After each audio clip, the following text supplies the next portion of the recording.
Okay, now we are going to look about the online transaction. How can you do a transaction through online methods?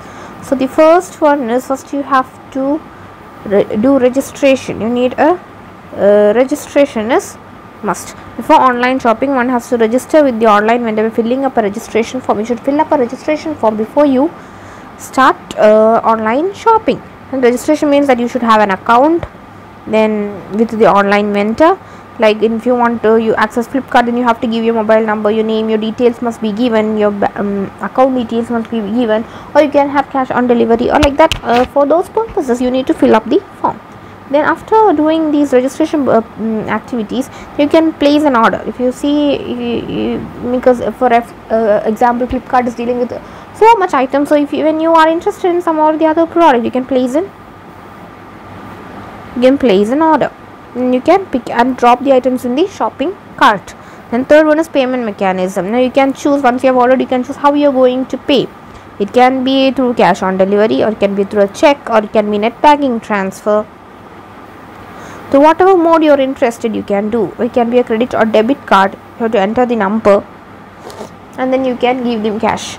So all these methods can be used to transfer your money.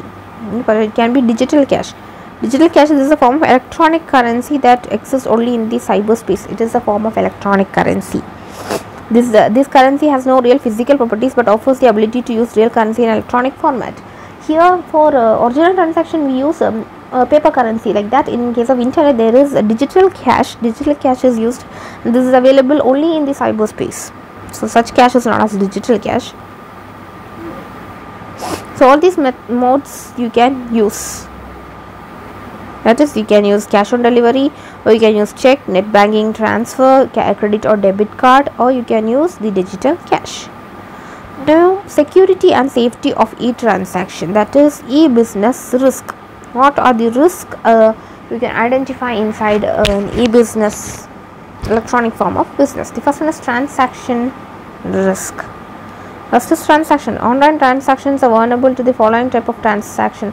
The seller denies that the customer ever placed the order, or the customer denies that he ever placed the order. Sometimes the seller can say that he didn't receive such an order, and the buyer can say that he has not even placed such an order. So this type of transaction risk can fake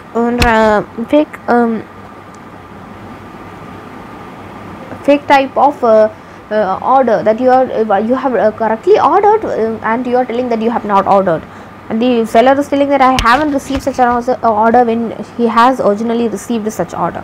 This type of transaction risk can take place. Then the delivery, even once they have taken your money but they have not yet provided you with the products, then the internal delivery doesn't take place.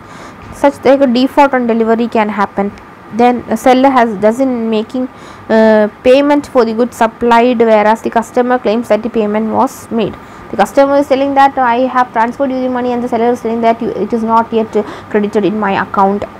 Maybe that is true, or it can be false. This type of transaction risk takes place.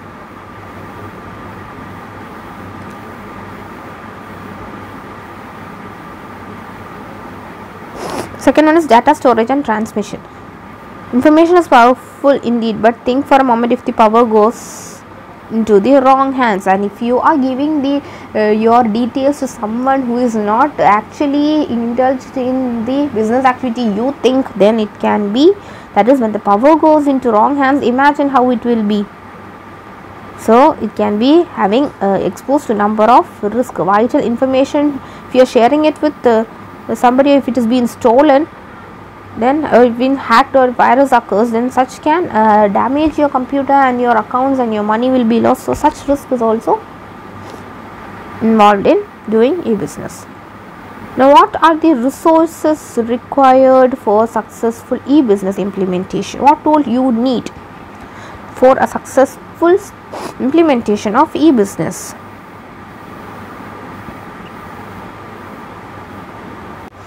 Okay, the first one is outsourcing involves contracting out.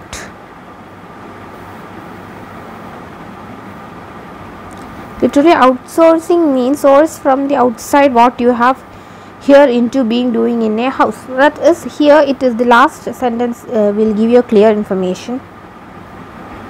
That is, companies started outsourcing activities. They have entrusted outside agencies to perform these activities for the organization on a contractual basis. That is, you are asking for somebody outside to do those work of your organization. That is, you are giving your works to be done to the outside party. That is known as outsourcing. So if suppose if we don't know or if we know whatever it is, if we don't know how to do some activity and we have some other third party who is very experienced in doing that, so we can outsource that activity to him.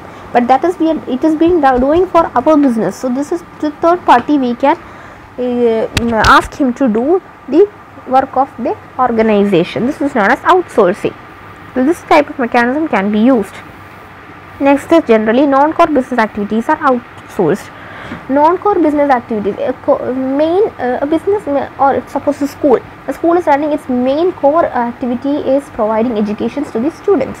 So it is teaching is their core activity, but they can outsource a computer agency the work of teaching computer in this school. So that is a non-core activity, so they have outsourced to some other third party agency to do that work in their school. So this is known as outsourcing. Besides a core activity that is being done in the school, you can outsource a non-core activity to a third party to be done inside your organization. Third one is processes may be outsourced to a captive unit or a third party. Think of a large multinational corporation that deals in diverse products. A multinational organization deals in large number of products. So a process such as recruitment, selection, record management, accounts is the account payable, are common to all the subsidiaries operating in different countries. If this processor could be centralized and parcel out to a business unit created,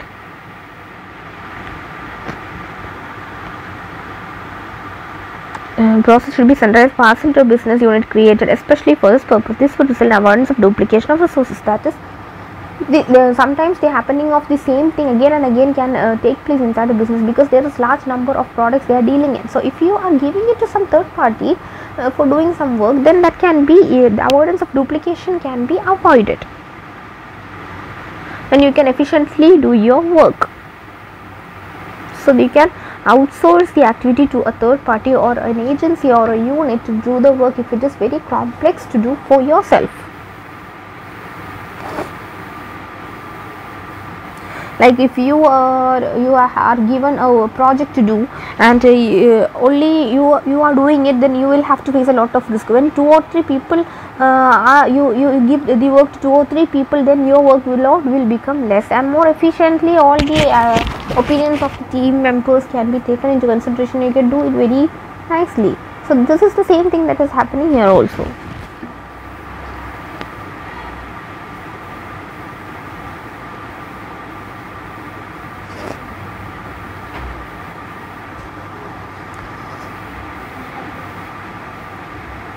Let's look at the need for outsourcing. What is the need?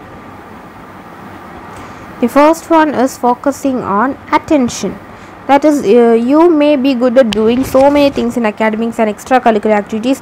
You would be better off by focusing your limited time and money on just a few things for better efficiency and effectiveness. That is, you may be knowing lot of things, but in some field you will be getting you will have a greater talent. So like that only in business also. Likewise, business firms are realizing the usefulness of focusing on just a few areas where they have distinct capability. That is, when if you know 5 activities and you are more good in doing 2 activities, then you can focus on that too. Like that, in the same way, the business also, it may be doing many activities, but it can have a capability in a few areas where it is very competitive. So it can focus on that. So for that purpose, for that type of work, they can outsource, give it to another agency, so they can focus their attention. So the thing is that you can what you can do is the core activities, or the field in which you are competent, you can do it by yourself, and those which is given less importance can be given to the third party. So you don't need to do all the things together, right? So that is good for a business organization. The main activities they can do by itself, and the other activities they can outsource it to the third party. A second one is quest for excellence. That is, you are aware of benefits of division of labor and specialization. That is, when you divide some work, it will lead to specialization. Like that also, when you outsource the activity to the outside parties, then you can bring excellence in the performance. Then cost reduction. Global competitiveness necessitates not only global quality but also global competitive pricing. As the price turns southwards due to competitive pressure, the only way to survival and profitability is cost reduction. Only by reducing cost you can acquire more profitability. For example, the division of labor and specialization not only improve quality but it reduces cost also, because when it is more specialized, the wastage will be low and the cost also will be low, and you can sell those products in the higher profitability. So this happens due to economies of large scale acquiring to the outsourcing partner as they deliver the same service to number of organizations. The outsourcing agency will be having more experience and they are very talented in doing that. So the price they can have a high profitability by lowering the cost, because they are experienced in that field, so they will always reduce the cost. Next is growth through alliance. What does growth through alliance means? That is, apart from the financial returns, outsourcing facilitate inter-organizational knowledge sharing. So apart from financial returns, or outsourcing facilitate inter-organizational knowledge sharing and collaborative learning. So not only they are outsourcing to get their work done, they can also share their knowledge through getting information from the outsourced parties. So that will help you to get a better knowledge about doing the work in a new way. So it helps in growth through alliance. The fifth point is fillip to economic development. That is, outsourcing has more so offshore means more of offshore outsourcing stimulates entrepreneurship, employment and exports in the host countries. In India, the IT sector has grown, has a tremendous growth of entrepreneurship, employment, exports. Today we are the undisputed leaders as far as global outsourcing in software development, IT enabled services today. That is, in India the IT field has grown so tremendously because of this outsourcing.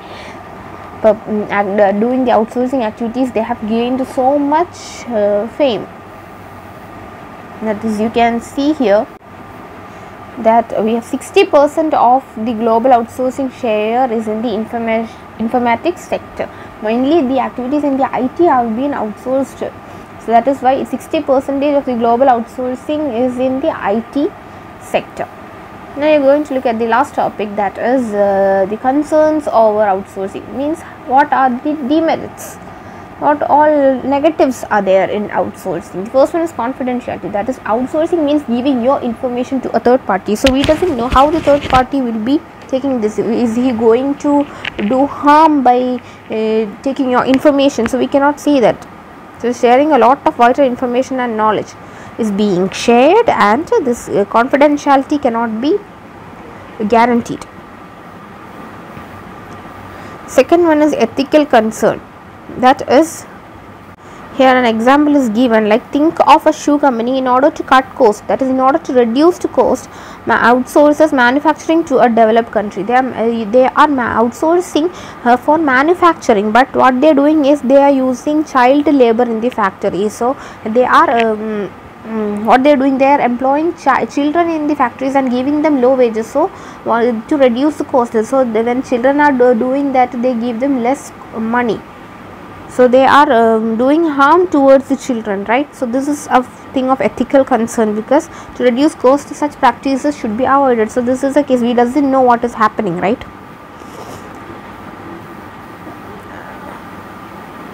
Next is resentment in the home country. In the course of contracting or manufacturing, marketing, research and development of IT-based services, what is ultimately contracted out is employment or jobs. That is, we are giving our job to the third party. So this may cause resentment back in the home country. That is, particularly if the home country is suffering from the problem of unemployment. When there is a lot of unemployment problem existing in our country, and then we are giving opportunity to the third parties, that is, in the other countries you are outsourcing for doing the work, then what will happen? our country will lead to the poverty again and again, because they are having unemployment. Lot of people are still waiting for job, and you are not giving them opportunity, and you are giving it to the outside country. So this is a problem of with outsourcing, that people are lacking in getting employment opportunities. Next is sweat shopping. That is, I missed this point. This is sweat shopping. That means the firms that outsource seek to lower their cost and try to get maximum benefit. That is, their main aim is to low cost. So for that purpose, what they do is they outsource it to the third party, so their cost will be lower, and they try to get maximum benefit from low cost manpower. They try to get maximum benefit from low cost manpower for the of the host country. So what will happen is, the thing is that it is doing skill will increase, but their thinking skill will be low. When we are going, if we are doing it ourselves, we can think and do that, our mind is working. But when we are doing the work through somebody else, his mind is working, his thinking skill is improving, and what will happen to us? We will be underdeveloped. This is what is happening in sweat shopping. So these are the topics covered in this chapter. So you have learned about what is e-business, then how you can do it in the online form, then the difference between e-business and traditional business, then how you can switch to electronic mode, then how you can outsource the work, and what are the need and scope of outsourcing. Thank you. Electronic mode, then how you can outsource the work, and what are the need and